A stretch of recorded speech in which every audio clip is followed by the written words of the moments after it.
Munugode MLA Komatireddy Rajagopal Reddy మంత్రి పదవి కోసం ముఖ్యమంత్రి కాంగ్రెస్ నాయకులను అడుగుతుండటం సిగ్గుచేటని మాజీ ఎంపీ బూర నర్సయ్య గౌడ్ తీవ్ర వ్యాఖ్యలు చేశారు.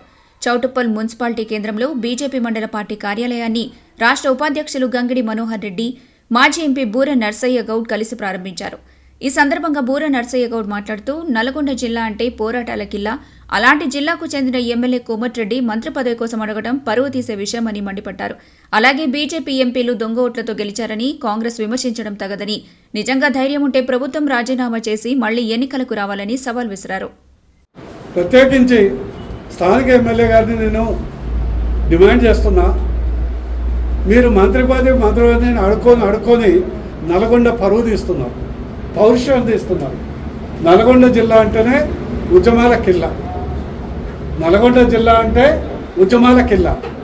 మీరు ప్రజల కొరకు నకలగండి ప్రాజెక్టు, శివనగూడెం ప్రాజెక్టు, ఇక్కడ స్థానిక వాటర్ ఏదైతే ప్రాబ్లం ఉందో దానికి సమస్య, గతంలో ఇక్కడ ఉన్నటువంటి ఒక రిజర్వాయర్ కడతామని గత ప్రభుత్వం హామీ ఇచ్చింది, అదైతే దాఖలాలు లేవు.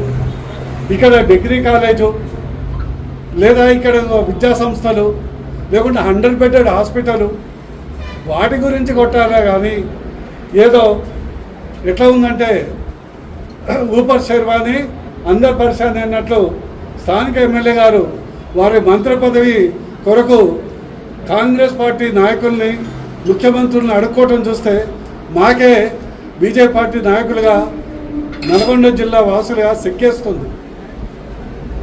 గౌరవం లేని దగ్గర ఉండకండి. దమ్ము ధైర్యం ఉంటే ఆ పదవికి రాజీనామా చేసి సొంతంగా మీరు నిలబడి మీ సత్తా ఏందో చూపెట్టండి అని నా యొక్క హితం. రెండో అంశం,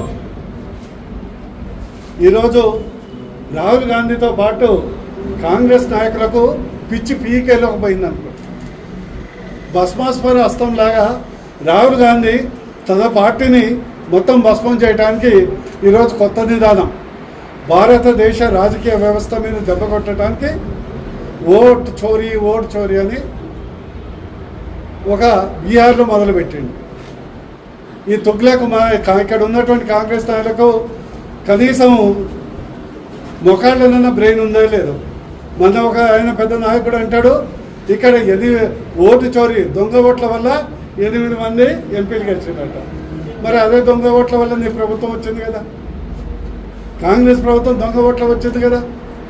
నేను డిమాండ్ చేస్తున్నాను, పిసిసి ప్రెసిడెంట్ కానీ ముఖ్యమంత్రి కానీ కాంగ్రెస్ నాయకులు కానీ దొంగ ఓట్లు అనేది మీరు నమ్ముంటే, దమ్ము ధైర్యం ఉంటే కాంగ్రెస్ రాష్ట్ర ప్రభుత్వాన్ని రాజీనామా చేసి మరోసారి ఎన్నికలకు దిగండి. దమ్ము ధైర్యం ఉంటే రాజీనామా చేసి ఎన్నికలకు దిగండి. మొత్తం ఆ రాహుల్ గాంధీకి అయితే ఎట్లాగ బుర్రలేదు, దాన్ని పట్టుకొని తెలంగాణ ఉన్న నాయకులు, మీ ప్రభుత్వం, మీ ముఖ్యమంత్రి ఈరోజు మీరు 1000 కోట్లు అమ్యామ్య అవినీతితో సంపాదిస్తున్నారంటే దొంగ ఓట్లతో అధికారం వచ్చేలా స్పష్టం చేయాలి. లేదా మేము బీజేపీ తరఫున మీ అందరూ మా యొక్క అధ్యక్షుడిని కోరి ఒక ఢిల్లీకి రిప్రజెంటేషన్ ప్రెసిడెంట్ దగ్గర పోయి ఈ ప్రభుత్వానికి రాజకీయ వ్యవస్థ మీద, డెమోక్రటిక్ వాల్యూ మీద, ప్రజాస్వామ్యం మీద నమ్మకం లేకుంటే రాజీనామా చేయాలి, లేకుంటే బర్తరఫ్ అన్న చేయాలి. ఈ ప్రభుత్వాన్ని రాజీనామా చేయాలి, లేదా బర్తరఫ్ చేసేసి ఈ ప్రభుత్వం మరోసారి ఎన్నికలకు పోవాలని మేము డిమాండ్ చేయడం జరుగుతుంది.